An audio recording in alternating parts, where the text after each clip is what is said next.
Shabbat Shalom, everyone. I'm happy to be able to bring a message to you this week. Happy for a number of different reasons.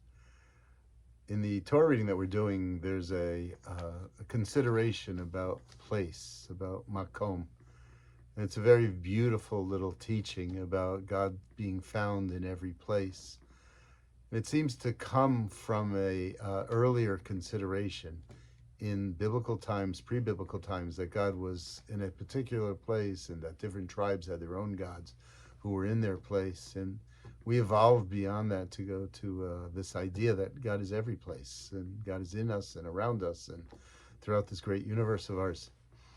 But I want to talk about place this week. I want to talk about this place and why this place is so important. I think it's truly a unifying force for so much, including life celebrations and tragedies, including learning and in socializing in a community that gathers together in support of each other in all different types of ways and then works together.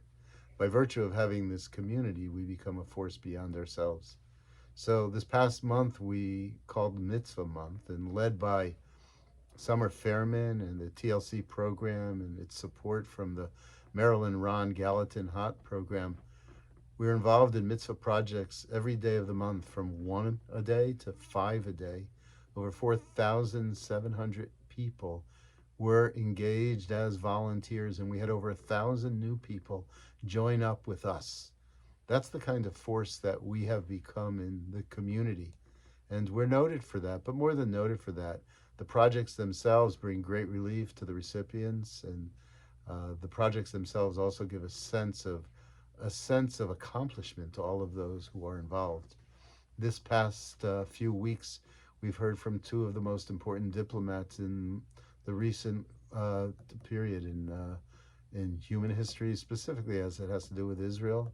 Tal Becker, who wrote the Abraham Accords, was with us and gave a phenomenal talk. And then this week, jointly with the Jewish Community Center, I had the opportunity to moderate a conversation with former Ambassador Martin Indyk, which was so very insightful and such an honor to be able to do that. Last night, the founders of the Roots Project, an unusual project that's bringing Israeli settlers and Palestinians together in conversation, showing that they can move towards a place of understanding and empathy and peace with each other, a very bright spot in otherwise a very dark landscape. We've been a part of that, and meanwhile, hundreds of people are studying here, and we're celebrating people. Tomorrow on Shabbat in the morning, we will celebrate with Isaac Gobi as he becomes a bar mitzvah. And Isaac has been a part of us since he was a little baby. And then we'll also celebrate the bar mitzvah of Cooper Roth in the afternoon in his own family celebration. And Cooper's this wonderful young man who you'll hear about in the future. So all in all, there's so much going on here. This makom, this place, is a place of holiness. It's a place also where people can just be together to be together and affirm life together. Shabbat Shalom.